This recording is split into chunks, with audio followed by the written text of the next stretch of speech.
ஒரு தேவ மனிதன் ஒரு சொப்பனத்தை கண்டானாம். அந்த சொப்பனத்தில் பாருங்க, ஒரு அழகான கடல் கரையில் இயேசுவோடு நடக்கிறது போல ஒரு அழகான ஒரு சொப்பனம். அந்த மணலில் 2 ஃபுட் பிரிண்ட்ஸ், 2 காலடிகள், அந்த ஃபுட் பிரிண்ட்ஸ் இருக்கிறதை அவர் பார்த்தார். ரொம்ப மகிழ்ச்சி. இன்னும் கொஞ்சம் தூரம் போய் பார்க்கும் பொழுது கரடு முரடமான ஒரு பாதையில் அவங்க போகிறத அந்த காட்சியில் பார்த்தார். ஆனால் அந்த காட்சியில் மாத்திரம் பார்த்தீங்கன்னா ஒரே ஒரு செட் ஆஃப் ஃபுட் பிரிண்ட்ஸ் மாத்திரம் அங்கே இருக்கிறதை அவர் பார்த்தாராம். அப்போ அவருக்குள்ள ஒரு கேள்வி வந்தது. நல்ல நாட்கள் இருக்கும் பொழுது, வாழ்ந்து இருக்கும் பொழுது, எல்லாம் அனுகூலமாக இருக்கும்போது இயேசு என்னோடு கூட நடந்து வந்தார்.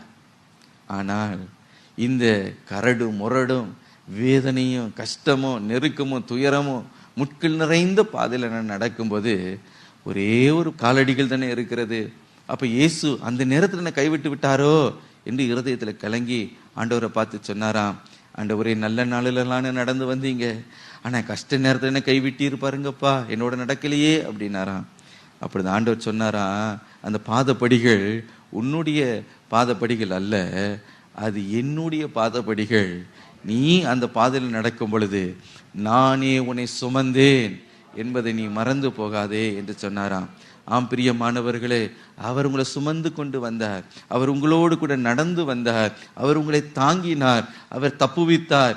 இதுவரைக்கும் உண்மை உள்ளவராக உங்களோடு கூட வாழ்க்கை பயணத்தில் வருகிறார். நீ துயரத்தோடு நடந்தாலும் உன்னோடு கூட அவர் நடக்கிறார், குழப்பத்தோடு நடந்து வந்தாலும் அவர் உன்னோடு கூட நடக்கிறார்.